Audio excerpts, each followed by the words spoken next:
मेरे बच्चे, मैं जानती हूँ तुम काफ़ी समय से मेरा इंतज़ार कर रहे थे कि माता ने मुझे अभी तक अपने दर्शन प्राप्त क्यों नहीं कराए। परंतु मेरे बच्चे, हर वस्तु का एक समय होता है, क्योंकि वह वस्तु उसी समय पर ही अच्छी लगती है जिस समय उसका वक्त होता है। तो मेरे बच्चे, तुम नाराज मत हो, तुम्हारी माता आ गई है। मेरे बच्चे, यदि आज तुम्हें मेरा यह संदेश प्राप्त हुआ है तो निश्चित ही तुम्हारे जीवन में चमत्कार प्रारंभ होने वाला है। यह तुम्हारी माता लक्ष्मी का तुमसे वादा है, क्योंकि आज मैं तुम्हें कुछ ऐसा बताने वाली हूँ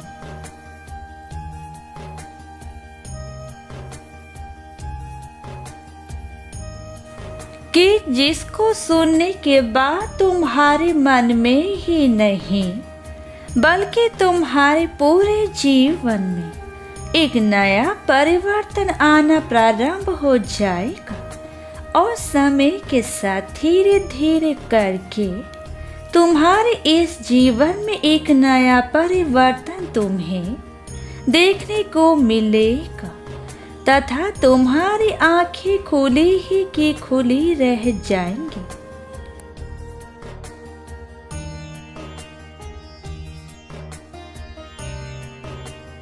मेरे बच्चे, तुम्हारे जीवन में इससे पहले जो चमत्कारी कार्य नहीं हुए थे वह अब होने लगे हैं।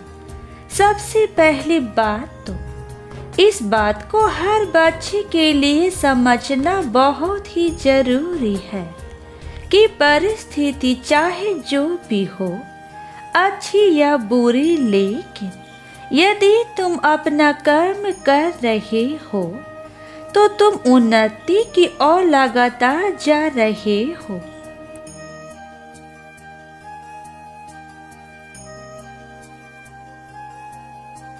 लेकिन कई बार तुम्हारे जीवन में कर्म करने के बाद भी चमत्कार नहीं होते हैं। चमत्कार का अर्थ केवल इतना है कि तुम्हारा जीवन जैसा चल रहा है उसके हिसाब से तुम्हें कुछ ऐसा होता दिखाई दे रहा है जो कि तुम्हें अपने जीवन में साधारण ऐसा नहीं लग रहा है। तुम्हें ऐसा लग रहा है कि यह कार्य तो मेरे साथ पहली बार हो रहा है। अगर ऐसा है तो मेरे साथ ऐसा क्यों हो रहा है? इसके पीछे ऐसा क्या राज है? जीवन जीने के अलावा कुछ बहुत ज्यादा तुम्हें प्राप्त हो जाए।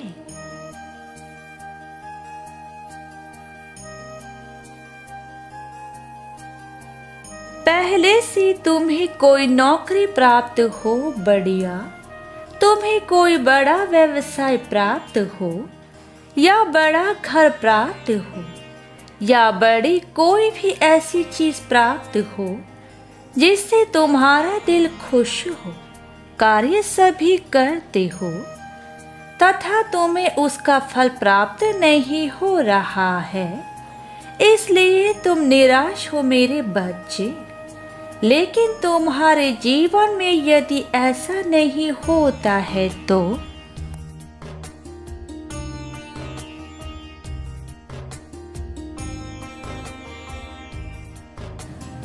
तुम उदास हो जाते हो और तुम्हें ऐसा लगता है कि मुझे कुछ भी प्राप्त नहीं हो रहा है मेहनत के अनुसार, और ना ही मेरे जीवन में इतना सब करने से कोई चमत्कार हो रहा है।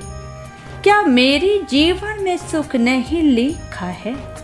अगर सुख नहीं है तो फिर मेरी इस जीवन की उत्पत्ति ही क्यों हुई?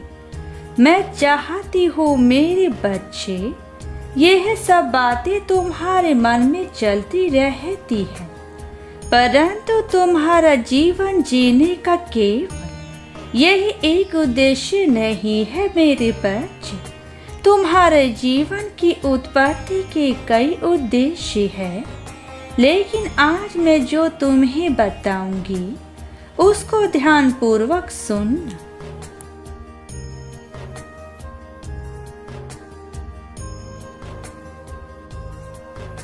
मेरे बच्चे, तुम्हारे जीवन में चमत्कार भी होगा और परिवर्तन भी आएगा, लेकिन जैसा मैं तुम्हें बताऊंगी उसको तुमको ध्यानपूर्वक सुनकर पूरी तरह से समझना होगा।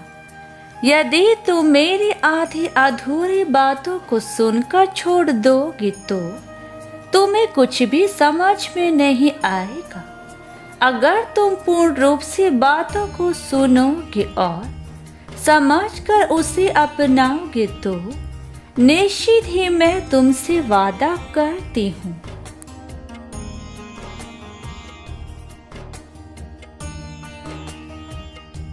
चंद दिनों में ही तुम्हें तुम्हारे जीवन में चमत्कार देखने के लिए मिलेगा।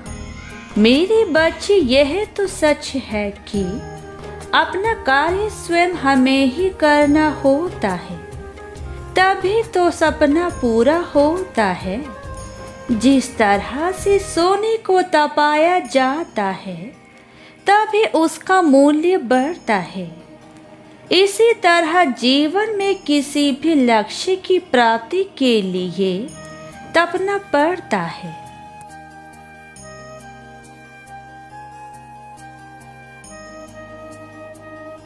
अर्थात परिश्रम करना पड़ता है और इसके साथ ही कुछ ऐसे कार्य करने पड़ते हैं जो तुम्हारे जीवन की कठिनाई को समाप्त करने में बहुत ही सहायक होते हैं।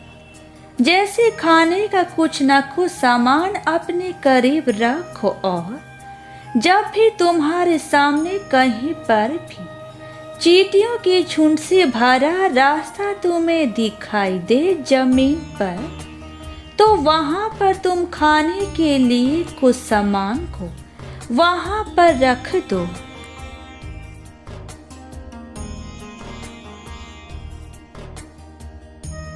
जिससे कि वह उस रखे अन्न को खाए और आपका मूल्य अपने आप ही बढ़ता चला जाए, क्योंकि आप ऐसे कार्य करके जीवन में पुण्य के भागीदार बनते हो। इसके साथ ही यदि किसी ऐसे व्यक्ति को सहायता की जरूरत पड़ जाए जिस समय उसको उसकी आवश्यकता हो, जिससे वह चल फिर पाए, अगर उस समय तुम उस व्यक्ति की सहायता करते हो तो तुम्हारे जीवन में पुण्य और बढ़ जाएगा।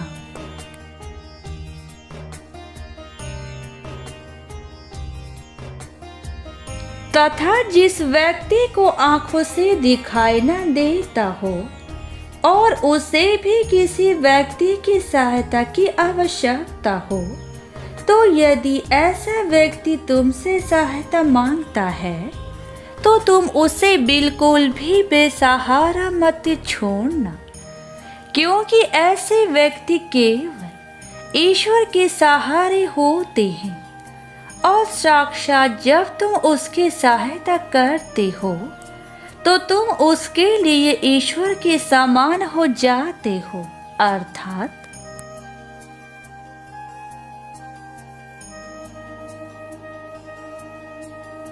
मेरे समान हो जाते हो और उसके दिल से निकली जो दुआएं तुम्हें मिलती है वह साक्षात उसके हृदय से निकल कर ही मेरे ही आशीर्वाद के रूप में परिवर्तित हो जाती है।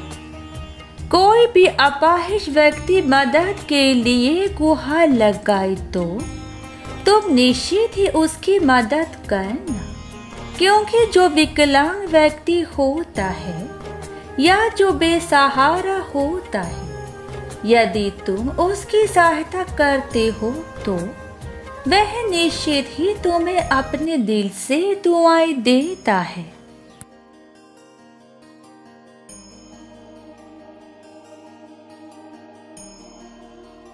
फिर वह दुआ तुम्हारे जीवन में खुद ब खुद चमत्कार लेकर आती है, क्योंकि जब भी तुम बड़े होकर किसी छोटे की सहायता करते हुए ऐसे व्यक्ति की सहायता करते हो जो खुद की सहायता करने में असमर्थ है, तो तुम यह समझ लो कि तुम जिस कार्य में असमर्थ हो उसमें मेरी सहायता तुम्हें खुद ब खुद प्राप्त हो जाएगी, क्योंकि प्रकृति की शक्तियों से मिलकर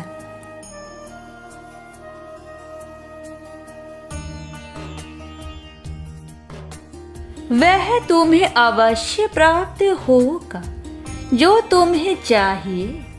यदि तुम जो दूसरों को चाहे या दूसरे को मदद होती है, मेरे बच्चे, जीवन में तुम जो कर्म करते हो वही जीवन तुम्हें प्राप्त कराती है, क्योंकि मेरे बच्चों, बूढ़े बुजुर्ग लोगों ने भी यही कहा है कि आप जीवन में जैसे भी कार्य करेंगे, चाहे वह अच्छे हो या बुरे, उसी कर्म फल के अनुसार ही तुम्हें जीवन में सुख प्रदान होता है। और जो समय रहते इन बातों को मान गया, उसे जीवन में कभी भी निराशा हाथ नहीं लगती तथा उसके जीवन में दुख उसे छू भी नहीं सकता है।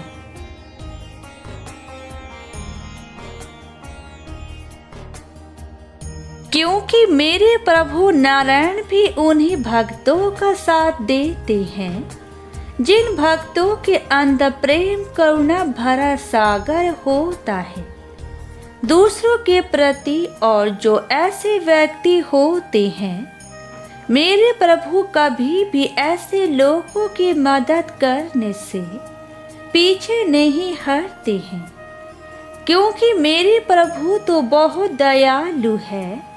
वह अपने भक्तों को ज्यादा समय तक निराश में नहीं देख सकते हैं, परंतु जो उनकी प्रिय भक्त होते हैं वह उनकी परीक्षा तो अवश्य ही लेते हैं, और जो परीक्षा में सफल हो जाते हैं उन्हें उनकी मनोवांछित फल प्राप्त हो जाती है।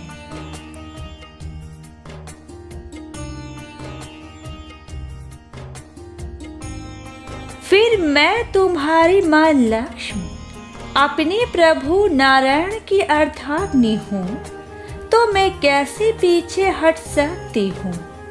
मैं भी अपने नारायण के भक्तों को धन से वंचित नहीं करती।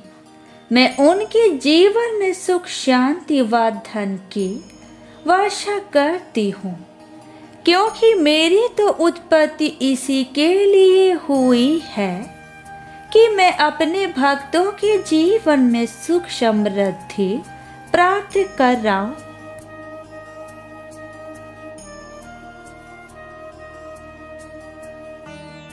मेरे बच्चे, तुम अपनी माता पर विश्वास रखो, ऐसे उदास मत रहो। तुम्हें जल्दी ही तुम्हारे कर्म के अनुसार ही मनोवांछित फल मिलने वाले हैं। मेरे बच्चे, तुम्हें थोड़ा और समय की प्रतीक्षा करनी होगी। मेरे बच्चे, तुम्हारे कर्म के अनुसार ही शीघ्र ही तुम्हें फल प्राप्त होगा। थोड़ा धीरज रखो मेरे बच्चे, वो समय बहुत ही नजदीक है।